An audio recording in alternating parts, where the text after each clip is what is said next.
Diduga kemudi trouble, truk tabrak rumah dan warung di Jombang.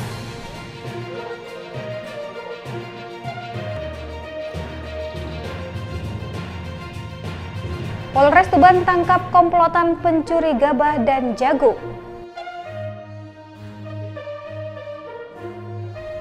Assalamualaikum warahmatullahi wabarakatuh, pemirsa JTV Bojonegoro. Senang sekali program berita Sketsa Bengawan kembali hadir menjumpai Anda. Selain dua berita utama tadi, kami juga akan menyajikan berbagai informasi penting dan menarik lainnya dari Bojonegoro dan sekitarnya. Bersama saya Soraya Sarah, mari kita ikuti Sketsa Bengawan selengkapnya.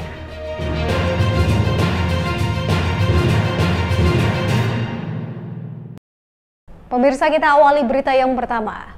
Sebuah dam truk tanpa muatan di Jombang menabrak rumah sekaligus warung milik warga. Kecelakaan diduga akibat kemudi mengalami trouble sehingga truk melaju tak terkendali. Beruntung tidak ada korban jiwa dalam kejadian tersebut. Beginilah kondisi sebuah dam truk yang mengalami kecelakaan tunggal di jalur alternatif Kediri Jombang. Tepatnya di Jalan Raya Desa Jati Pelem, Kecamatan Diwe, Jombang. Dam truk menabrak bagian tembok depan dan samping rumah warga sekaligus warung hingga ambruk. Beruntung dalam insiden ini tidak ada korban jiwa. Saat kejadian pemilik rumah sedang merapikan pakaian di dalam warung sehingga menyelamatkan diri sebelum truk menabrak warungnya. Menurut keterangan pemilik rumah, Muslimah 48 tahun, saat peristiwa terjadi dirinya sedang merapikan pakaian di dalam rumah yang juga dibuat warung. Saat terdengar suara benturan keras menabrak tembok rumahnya, dirinya langsung lari dari dalam untuk menyelamatkan diri. Melipat pakaian, habis itu saya mau buka pintu itu saya buka nggak bisa Pak. Terus begitu ada mobil, saya lari ke belakang. Habis gitu saya keluar sudah bawak ini, sudah nggak tahu gimana itu tadi saya. Nabrak apa itu Bu? Itu nabrak yang dinding sebelah kiri. Ini apa? Rumah sama apa? Rumah sama warung, tapi saya sudah tidak buka jual keliling. Tapi ya setiap hari saya tidur di sini, wong ini rumah saya Pak. Saya ya punya ini, tidak punya apa lagi Pak, ya cuma punya ini. Sementara menurut saksi mata Yusuf Wibisono 53 tahun menjelaskan kecelakaan berawal saat dam truk yang dikemudikan Ahmad Koirul Anam 34 tahun warga desa Sukorejo Kecamatan Perak Jombang ini melaju dari arah selatan Gudo hendak pulang ke rumahnya ke arah utara Perak. Namun begitu sampai lokasi, dam truk tiba-tiba mengarah ke kanan dan menabrak rumah sekaligus warung hingga ambruk. Kendaraan dari arah selatan menuju ke utara mau pulang katanya gitu Pak. Ya, kejadiannya nggak ada mobil di depan, langsung belok kanan gitu. Akhirnya ya ini Pak, nabrak warung sini. Warung Pak Yudi nih Pak namanya. posisi warungnya lagi buka atau lagi tutup Pak? Ya insya Allah tadi yang istrinya Pak Sobet tadi lepet-lepet Pak. Bahkan ada kejadian langsung lari.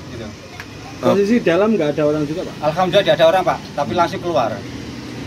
Ya. Pak diduga karena apa tadi katanya Pak itu bisa nabrak ini? Nah, kejadiannya cuma katanya sopir. Tadi kan ada apa? Ada yang mau apa itu putus Pak, yang di sopir itu loh. Itu barang apa nggak tahu saya Pak. Lebih lanjut, sebelum kejadian kecelakaan dam truk sempat mampir ke bengkel untuk memperbaiki bagian setir yang alami trouble. Namun begitu berjalan, bagian setir tetap trouble hingga menabrak rumah sekaligus warung. Kasusnya kini ditangani unit Gakum Satlantas Polres Jombang. Selanjutnya, sopir beserta dam truknya dibawa ke kantor Satlantas. Saiful Mualimin, JTV, Jombang. Sementara itu, Satreskrim Polres Tuban berhasil menangkap komplotan pencuri gabah dan jagung milik para petani di kawasan setempat. Ketiga pelaku berhasil ditangkap setelah polisi mendapatkan rekaman kamera pengawas CCTV dari salah satu lokasi kejadian. Satuan Reserse Kriminal Polres Tuban berhasil meringkus 3 komplotan pelaku pencurian gabah dan jagung yang meresahkan warga di wilayah setempat. Ketiga pelaku ditangkap bersama barang bukti 2 mobil pickup, 17 karung beras, dan 12 karung gabah. Komplotan pencurian hasil panen petani tersebut antara lain Darmawan 37 tahun, warga desa Waleran, Kecamatan Gerabagan, Tuban. Lalu Kolil bin Riono 40 tahun, warga desa Ngujo, Kecamatan Kalitidu, Bojonegoro. serta Dodi Hartanto, 26 tahun, warga desa Tanggulangin, Kecamatan Montong, Tuban. Selain ketiganya, polisi juga masih memburu seorang pelaku atas nama Nasir yang berhasil melarikan diri. Pelaku melakukan pencurian dengan cara keliling mengendarai mobil pickup. Mereka selanjutnya mencari gudang padi maupun jagung hingga tempat penggilingan yang kosong. Setelah memastikan situasi aman, pelaku mencuri hasil panen para petani tersebut.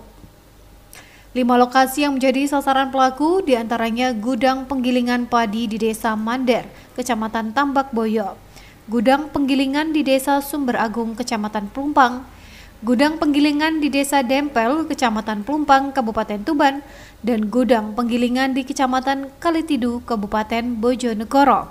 Yaitu para pelaku melaksanakan keliling untuk mencari gudang-gudang penggilingan yang dilihatnya minim penjagaan atau minim pengamanan, yang kemudian dengan leluasa mengecek ke dalam gudang untuk mencari hasil barang yang akan dicuri berupa beras dan gabah. Setelah itu dilakukan aksi pencurian gabah dan beras yang berada dalam gudang tersebut dengan cara merusak kunci gembok yang dinilai gampang atau tidak memiliki pengaman ganda. Untuk kronologi penangkapan, setelah petugas mendapatkan informasi terkait dengan aksi kejadian tersebut, maka dilaksanakan penyelidikan terkait dengan kejadian tersebut untuk menemukan para pelaku dan cara melakukan kejahatan tersebut. Setelah itu petugas melakukan penyisiran dan melihat adanya kendaraan yang diduga digunakan untuk melakukan kejahatan. Akibat aksi komplotan ini, para korban mengalami kerugian puluhan juta rupiah. Pelaku dijerat pasal 363 dengan ancaman hukuman maksimal 9 tahun penjara. Ziki Muhammad, Husni Mubarak, JTV, Tuban. Sementara itu pemirsa, tim Tiger Satreskrim Polres Ngawi mengamankan seorang penggelap mobil rental. Pelaku diamankan di rumahnya, berikut barang bukti 2 unit mobil. Seorang pelaku penggelapan mobil rental diamankan tim Tiger Satreskrim Polres Ngawi. Pelaku yakni Agung Nugroho, 31 tahun, warga desa Ngale, Kecamatan Paron, Kabupaten Ngawi, yang diamankan di rumahnya. Kapolres Ngawi AKBP Charles Pandapotan Tampu Bolon menjelaskan modus yang digunakan pelaku yakni dengan menyewa mobil dari usaha rental. Mobil tersebut setelah habis namun tidak dikembalikan. Oleh pelaku, mobil rental tersebut ternyata sudah dipindah tangankan kepada orang lain. Petugas akhirnya dapat mengetahui keberadaan mobil selanjutnya digunakan sebagai barang bukti. Sedangkan barang bukti yang diamankan yakni berupa 1 unit mobil Calya warna putih Nopol AD 2802AH dan mobil pickup Nopol AE 9573 KC. Suatu unit kendaraan setelah beberapa hari dia menyampaikan akan perpanjang untuk disewa kembali kendaraannya atau unit tersebut, tetapi kendaraannya tidak dikembalikan setelah diperpanjang dan dihubungi oleh korban si pemilik kendaraan. Yang bersangkutan tidak menjawab, tidak memberikan informasi tentang keberadaan unitnya. Jadi modusnya ingin menyewa kendaraan. Targetnya dia terhadap kendaraan-kendaraan yang dirental. Dijual kemana itu? Jual kemana?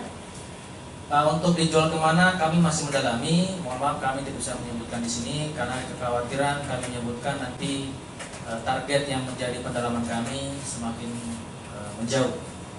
Modusnya itu dia menawarkan untuk dia menyewa, dia tambah lagi. Modusnya dia rencana mau menyewakan lagi terhadap orang lain. Untuk mempertanggungjawabkan perbuatannya, pelaku dijerat pasal 378 KUHP dan 372 tentang pencurian dengan ancaman 4 tahun penjara. Ita Wahyu, JTV, Ngawi.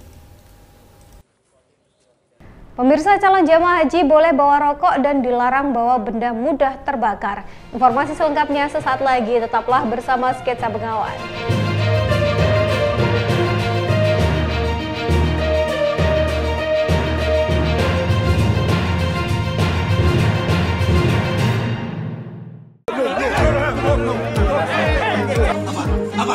Apa isinya?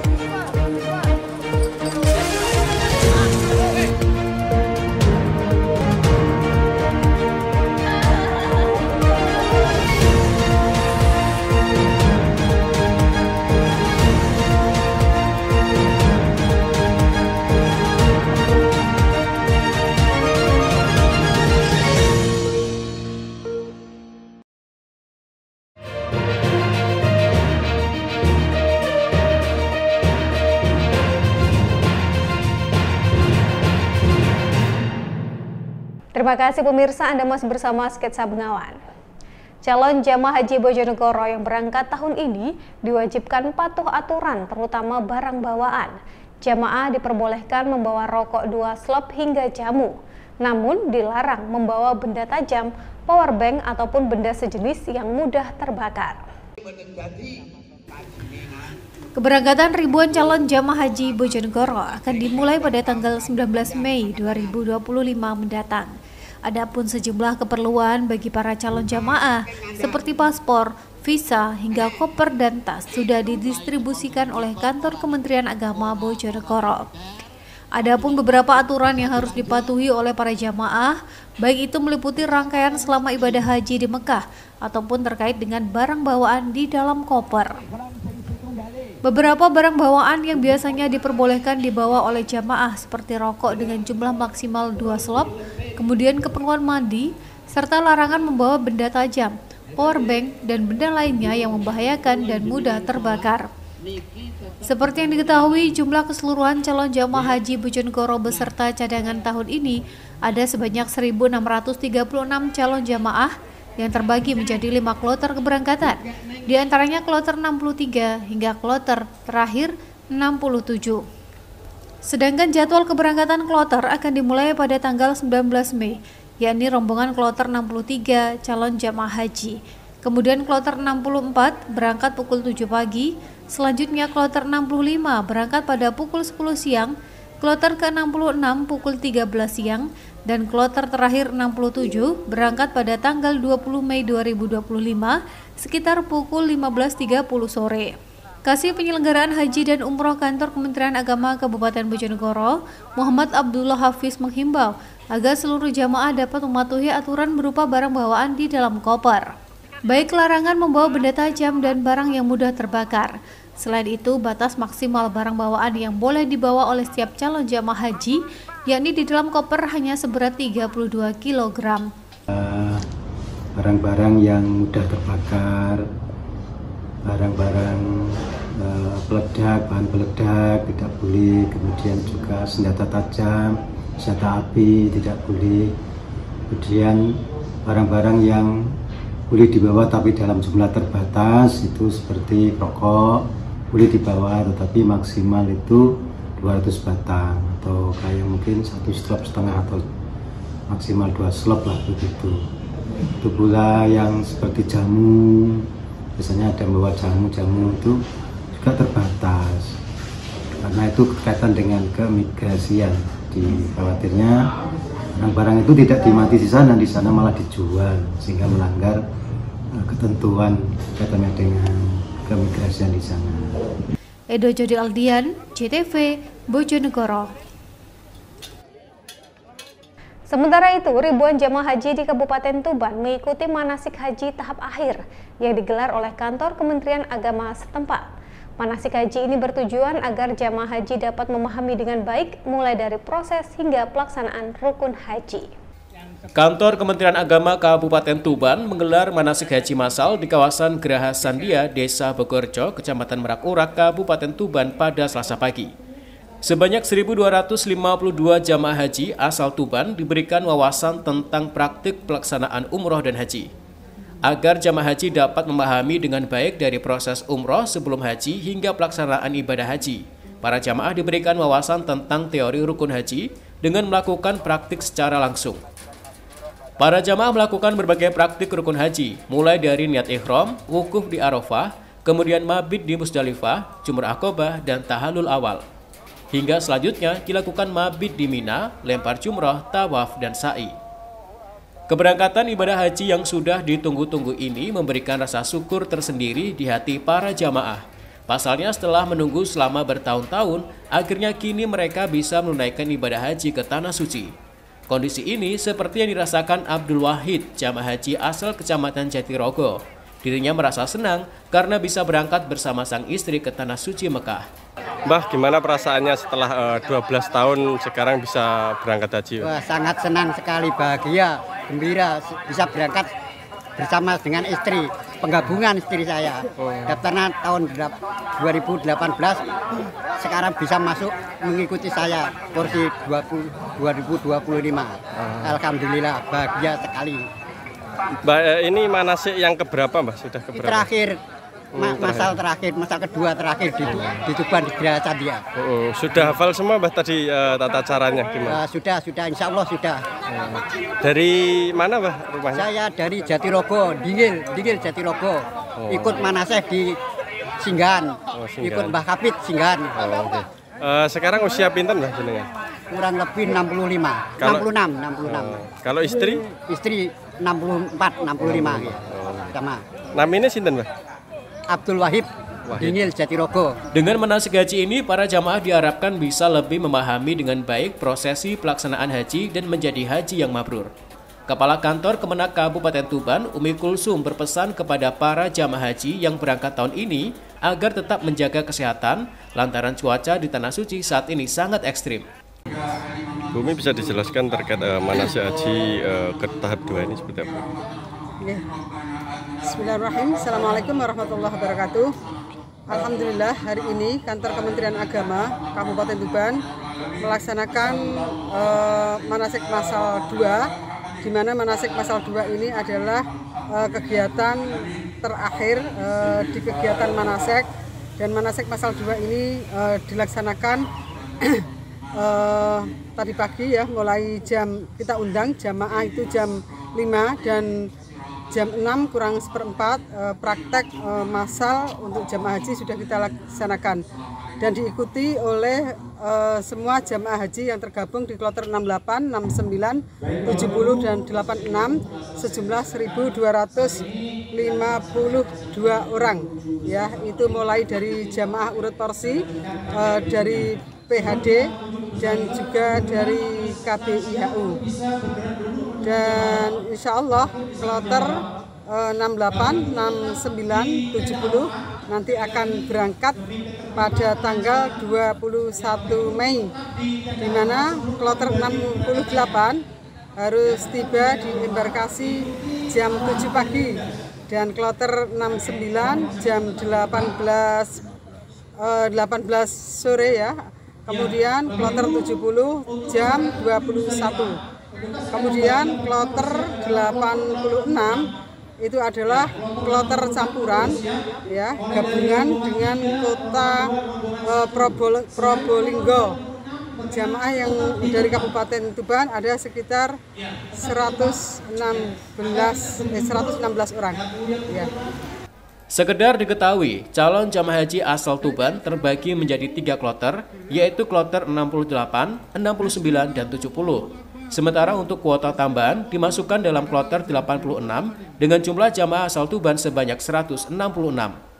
Siki Muhammad, Husni Mubarak, JTV, Tuban. Kita beralih ke berita lainnya, pemirsa. Tim sepak bola Persingangawi telah memastikan lolos pada putaran 16 besar Liga 4 Nasional. Berbagai persiapan di internal tim berjuluk Laskar Ketonggo tersebut terus dilakukan untuk dapat memberikan hasil maksimal dalam setiap pertandingan. Hasil drawing pada putaran 16 besar Liga 4 Nasional, Persingangawi masuk dalam grup C bersama Sang Maestro FC, Tribrata, Rafflesia FC, dan Celebes FC. Mereka semua merupakan tim tangguh hingga bisa menembus babak 16 besar. Meski begitu, pihak manajemen Persingangawi tetap optimis bisa melampaui babak penyisihan tersebut. Manajer Persinga Ngawi Andri Budi Setiawan menjelaskan berbagai persiapan di internal tim terus dilakukan, mulai latihan dan juga memberikan semangat mengingat tim berjuluk Laskar Ketonggo tersebut pernah hingga masuk Liga 2 Divisi Utama. Menurutnya meski di penyisihan 16 besar dan akan bertanding di luar daerah, namun dipastikan telah siap secara keseluruhan. Untuk rival terberat di grup C sendiri yakni Sang Maestro FC mengingat di 2 pertandingan sebelumnya dengan hasil Persinga kalah 2-1 dan imbang 2-2. Masyarakat Ngawi dan supporter kita kemarin di babak 32 besar kita lolos ke masuk 16 besar. Ke depan kita nanti akan main di luar. Kita main di luar karena kita sudah masuk babak 16 besar, dikemungkinkan kita nanti akan ada di kalau nggak Solo dan di Jogja. Dan untuk kesiapan tim sampai sekarang kita sudah 85% dan kita sudah sangat siap menghadapi lawan-lawan kita di grup C. Dan itu kita ada 4 yaitu Persinga, Sang Maestro, sama Selebet, sama Tribata. Yang dikemungkinkan nanti sebagai rival yang sangat ketat dikemungkinan Sang Maestro. Karena kita 3 kali ini ketemu sama Sang Maestro. Seperti itu. Ini nanti kan mainnya di luar Ngawi. Seperti apa ini harapannya bagi para supporter sendiri? Harapan bagi para supporter kalau emang kelihatannya kan tidak diperbolehkan untuk ke tempat stadion yang terselenggaranya di grup C itu, ya kita minta doanya atau nanti kita sediakan. Hal yang sama disampaikan CEO Persinga Ngawi, Dwi Rianto Jatmiko. Jika capaian hingga masuk 16 besar ini berkat kerja keras seluruh manajemen tim Persinga Ngawi serta dukungan supporter dan masyarakat Ngawi. Melihat sejarah Persinga juga mampu menembus Liga 2 Divisi Utama, maka optimisme untuk dapat melewati setiap pertandingan dengan hasil maksimal terus dilakukan. Harapannya hasil setelah Liga 4 Nasional tersebut, Persinga Ngawi secara bertahap bisa kembali lolos di kasta di atasnya, yakni Liga 3. Lolos sebagai salah satu tim Liga 4 Nasional yang berada di 16 besar.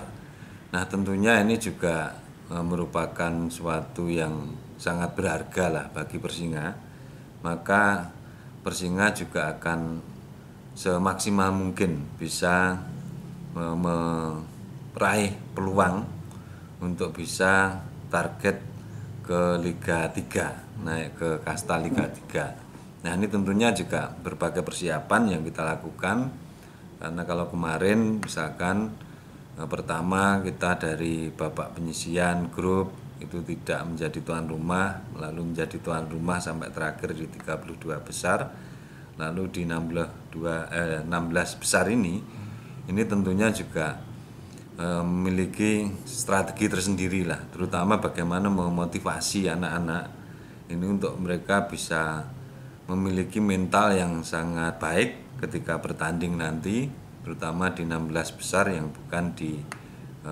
tempat atau di kandang kita di Persinga. Diketahui pada 16 besar Liga 4 Nasional akan dimainkan di luar daerah. Meski tidak dapat dihadiri oleh para supporter langsung di stadion, pihak manajemen Persinga juga akan menggelar nonton bareng dari Ngawi. Ita Wahyu, CTV, Ngawi. Cegah penyalahgunaan narkoba, Polres Tuban gelar tes urin dadakan. Informasinya sesaat lagi.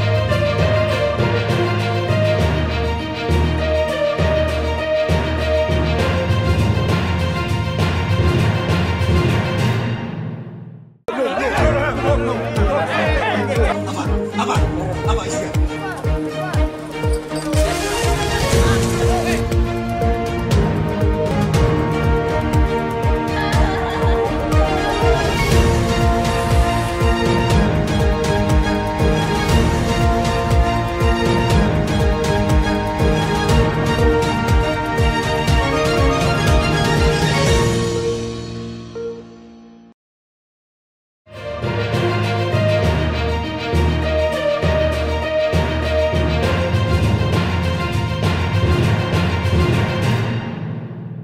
Pemirsa, terima kasih Anda masih bersama kami. Untuk mengantisipasi penyalahgunaan narkoba di kalangan anggota kepolisian setempat, Satreskoba Polres Tuban menggelar tes urin. Sedikitnya 100 personil mengikuti tes narkoba dadakan ini. Untuk mencegah penyalahgunaan narkoba di kalangan petugas kepolisian, Satuan Reserse Narkoba Polres Tuban menggelar tes urin dadakan di Polres tempat Rabu pagi. Satu persatu anggota dites urin untuk mendeteksi ada tidaknya yang mengkonsumsi narkoba. Selain sebagai upaya pencegahan, kegiatan ini juga diharapkan bisa memastikan anggota bebas narkoba dan menjadi contoh bagi masyarakat agar dapat menjauhi barang haram tersebut. Kasat Narkoba Polres Tuban AKP Harjo mengatakan, sedikitnya ada 100 anggota Satuan Reserse Narkoba setempat yang menjalani pemeriksaan. Hasilnya, seluruh anggota dinyatakan negatif narkoba. Anggota Sat Narkoba dan khususnya seluruh personil Polres Tuban. Jadi ini antisipasi seluruh personil agar bersih dari narkoba. Untuk sasarannya berapa sih? Sasarannya berapa anggota? Sasarannya untuk sementara ini tes kitnya kita siapkan 100 personil. Jadi dari Sat Narkoba dan anggota Polres Tuban. Dan nanti selanjutnya baru seluruh personil. Harapannya dan?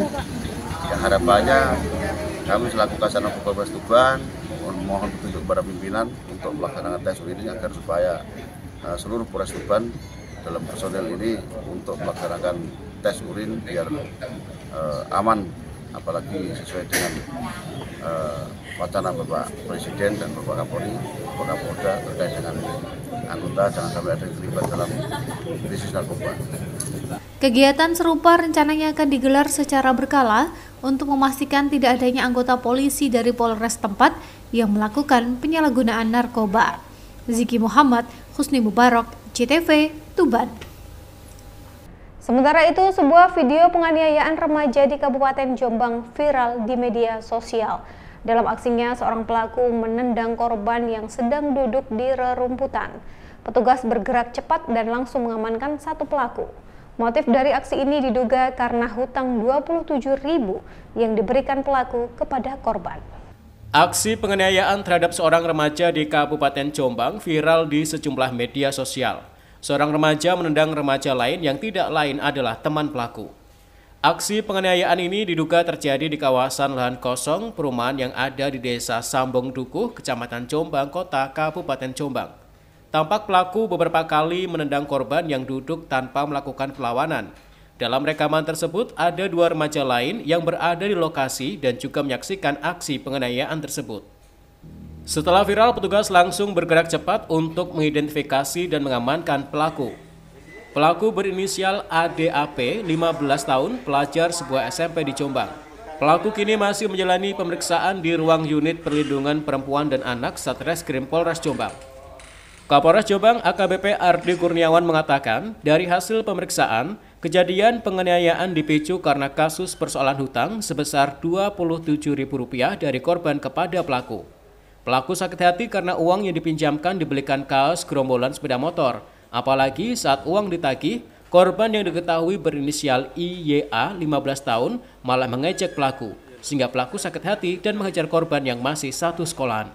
Pemicunya apa bisa terjadi? Misalkan hasil dari penyidikan dari Satreskrim ditemukan bahwa tersangka ini sakit hati kepada korban, di mana tersangka meminjamkan uang sebanyak 27.000 kepada korban, dan korban menggunakan uang ini untuk membeli jaket Salvador, jaket salah satu gerombolan bermotor yang ada di Jombang, yang sudah kita amankan adminnya. Jadi yang bersangkutan pernah membeli jaket tersebut, kemudian tersangka meminta kepada korban untuk mengembalikan uang yang dipinjam, namun korban tidak bisa mengembalikan dan malah mengolok-olok tersangka, sehingga tersangka akhirnya marah dan mendatangi korban dan melaksanakan penganiayaan tersebut. Disinggung soal aksi rekam dan pelaku yang memviralkan video tersebut, petugas mengaku masih melakukan pendalaman. Hingga kini petugas masih mendalami kemungkinan pelaku lain yang membuat video aksi kekerasan hingga memviralkan kejadian tersebut di media sosial. Petugas menghimbau para orang tua untuk selalu menjaga buah hatinya agar tidak terjadi aksi kekerasan atau kejadian yang merugikan anak-anak. Saiful Mualimin, CTV, Jombang. Pemirsa, seorang spesialis pencuri ayam babak belur dihakimi massa di Kabupaten Jombang. Pelaku tertangkap warga saat hendak membawa kabur ayam jago dari rumah warga. Pemilik yang berteriak maling langsung mengundang massa berdatangan dan langsung menggebuknya. Seorang pencuri ditangkap warga di Desa Brambang, Kecamatan Diwek, Jombang pada Senin dini hari. Warga beramai-ramai menghakimi pelaku di area kebun warga hingga babak belur.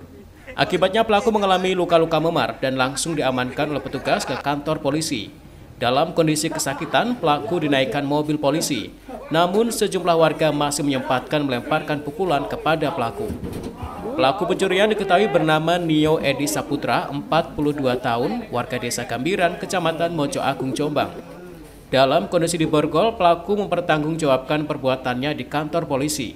Sementara itu pada Senin siang, petugas juga masih melakukan pemeriksaan kepada pelaku.